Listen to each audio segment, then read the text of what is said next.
29 जनवरी सन 2006 जब इरफान पठान ने अपनी अविश्वसनीय गेंदबाजी से अपना नाम इतिहास के पन्नों में दर्ज करा दिया था। भारतीय टीम को पहले गेंदबाजी करनी थी और कप्तान ने गेंद थमा दी इरफान पठान को।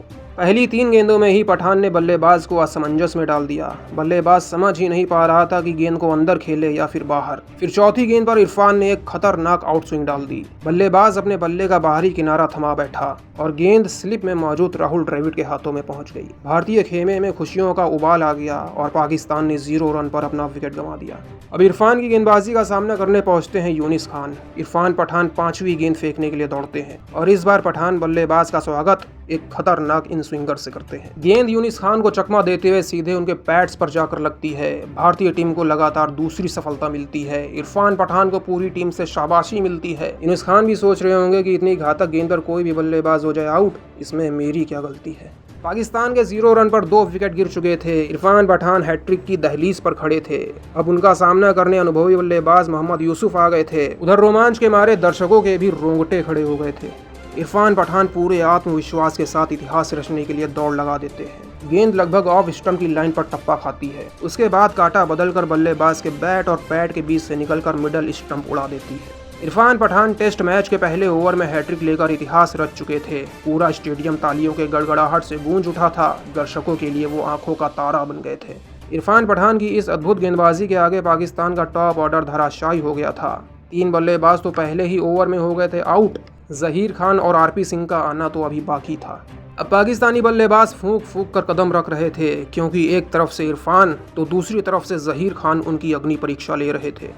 पाकिस्तानी बल्लेबाजों ने 5 ओवर में 13 रन जोड़े ही थे कि तभी 6ठे ओवर की दूसरी गेंद पर जहीर खान ने फैसल इकबाल को चारों खाने चित कर दिया। बल्लेबाज अपना बल्ला उठाकर खड़ा ही रहा और गेंद स्टंप्स के सामने सीधे उसके पैड्स पर जाकर लग गई। सिर्फ 13 रनों के स्कोर पर पाकिस्तान के 4 बल्लेबाज पवेलियन लौट चुके थे। अब पिच पर शाहिद अफरीदी और इमरान फरहाद खड़े थे। 9वें ओवर में पठान की गेंद पर इमरान फरहाद ने 2 चौके लगाकर भारतीय गेंदबाजों को बैकफुट पर डालना चाहा। 10वें ओवर की शुरुआत चौके से करके अफरीदी ने भी अपना आतंक दिखाना चाहा, लेकिन जहीर खान ने लाला की सारी उम्मीदों पर पानी फेर दिया। उसी ओवर की 5वीं गेंद पर अफरीदी का स्टंप उखाड़ दिया। अफरीदी 10 रन बनाकर क्लीन बोल्ड हो चुके थे। पाकिस्तान के 39 रन पर 5 विकेट गिर चुके थे। इरफान पठान का स्पेल हो चुका था समाप्त। अब अपनी गेंदबाजी का जलवा दिखाने आरपी सिंह आ चुके थे। आरपी सिंह ने अपने स्पेल के पहले ही ओवर में इमरान फरहाद को पवेलियन भेज दिया। फरहाद ने 22 रन बनाते ही लेंथ डिलीवरी पर धोनी को अपना कैच थमा दिया। सिर्फ 43 के स्कोर पर पाकिस्तान अपना 6ठा विकेट गंवा चुका था। अब पिच पर मौजूद थे 2 नए बल्लेबाज। पाकिस्तान को 100 रनों के भीतर ऑल आउट होने का डर सता रहा था। अब कामरान अकमल और अब्दुल रज्जाक धीरे धीरे पाकिस्तान का स्कोर आगे बढ़ाने लगे। हर एक गेंदबाज की गेंदों को बेहद ही चालाकी से खेलने लगे। किसी ओवर में 1-2 रन तो मौका मिलने पर किसी ओवर में बाउंड्री भी लगाने लगे। देखते ही देखते पाकिस्तान ने स्कोर बोर्ड पर लगा दिए थे 100 रन। मैच में पहली बार भारतीय गेंदबाज आ गए थे बैकफुट पर और पाकिस्तानी बल्लेबाज मचाने लगे थे हुड़दंग।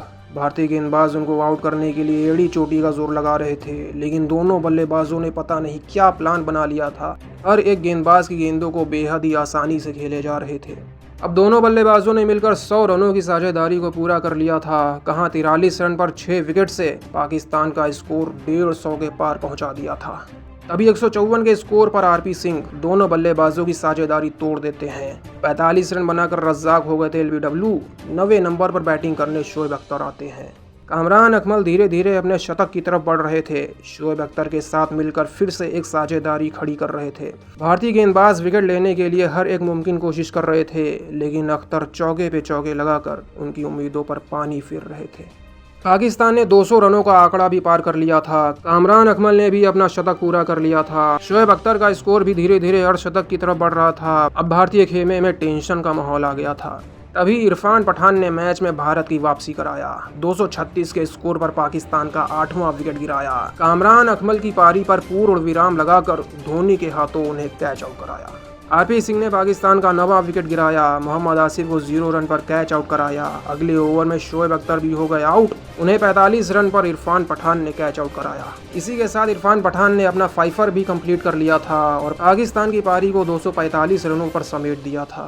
245 रनों का पीछा करने उतरी भारतीय टीम की शुरुआत बेहद ही खराब रही, जहां भारत ने 9 रनों के स्कोर पर अपना पहला विकेट गंवा दिया और राहुल द्रविड़ सिर्फ 3 रन बनाकर पवेलियन लौट गए। तीसरे नंबर पर आए सहवाग भी अपनी बल्लेबाजी का जलवा नहीं दिखा पाए और 5 रन बनाकर कैच आउट हो गए। 14 के स्कोर पर भारत के 2 बल्लेबाज पवेलियन लौट चुके थे। अब पिच पर वीवीएस लक्ष्मण के साथ सचिन तेंदुलकर खड़े थे। दोनों के बीच साझेदारी पनपी ही थी कि 19 रन बनाकर वीवीएस लक्ष्मण क्लीन बोल्ड हो गए। 56 के स्कोर पर भारत के 3 विकेट गिर चुके थे। अब पिच पर सचिन तेंदुलकर और सौरव गांगुली खड़े थे। वीवीएस के विकेट का जख्म अभी ताज़ा ही था कि सचिन भी 23 रन बनाकर बोल्ड हो गए। देखते ही देखते भारत के 4 बल्लेबाज पवेलियन लौट गए थे। स्कोर बोर्ड पर अभी सिर्फ 56 रन ही लगे थे। अब गांगुली और युवराज के बीच साझेदारी पनपनी शुरू हो गई। दोनों ही बल्लेबाज काफी सूझबूझ के साथ स्कोर बोर्ड को आगे बढ़ाने लगे। किसी ओवर में 1-2 रन तो किसी ओवर में बाउंड्री लगाने लगे। अब भारतीय टीम ने 100 रनों का आंकड़ा पार कर लिया था। दोनों बल्लेबाज गेंदबाजों की अच्छे से खातिरदारी कर रहे थे। दर्शकों का भी खूब मनोरंजन हो रहा था।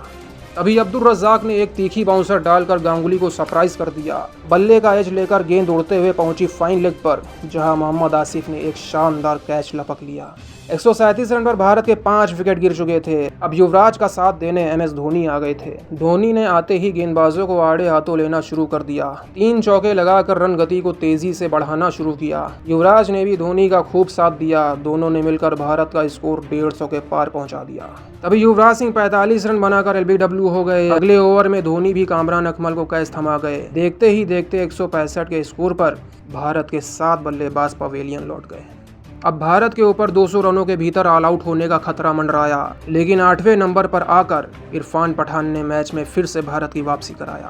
पहले अनिल कुंबले के साथ 16 रनों की, फिर जहीर खान के साथ मिलकर 56 रनों की साझेदारी करके 165 से भारत का स्कोर 237 रनों तक पहुंचाया। फिर 40 रनों का योगदान देकर इरफान पठान कैच आउट हो गए। 21 रन बनाकर जहीर खान भी पवेलियन लौट गए। 245 रनों का पीछा करते हुए भारत के 238 रन पर 10 विकेट सिमट गए। एक वक्त पर लग रहा था कि भारत आसानी से 100-200 रनों की बढ़त बना लेगी, लेकिन भारत की खराब बल्लेबाजी के चलते पाकिस्तान को 7 रनों की लीड मिल गई थी। इसके बाद भारतीय टीम मैच में वापसी नहीं कर पाई। तीसरी इनिंग्स में पाकिस्तानी बल्लेबाजों ने खूब तबाही मचाई। सलमान बट 53, इमरान फरहाद 57, यूनिस खान 77, मोहम्मद यूसुफ 97, फैसल इकबाल 139, शाहिद अफरीदी 60 और अब्दुल रज्जाक ने 90 रनों का योगदान देकर पाकिस्तान का स्कोर 599 रन तक पहुंचा दिया। जिसके जवाब में चौथे इनिंग्स में भारतीय बल्लेबाजों ने फिर से खराब प्रदर्शन किया। सहवाग 4, राहुल द्रविड़ 2, वीवीएस लक्ष्मण 21, सचिन तेंदुलकर 26, सौरव गांगुली 37, युवराज सिंह 122, एमएस धोनी 18, इरफान पठान 4, अनिल कुंबले 5 और जहीर खान ने 10 रन बनाकर भारत का स्कोर 265 रन तक पहुंचा दिया। पहली इनिंग्स में लाजवाब गेंदबाजी करके भी भारत ने ये मैच 341 रन से गंवा दिया।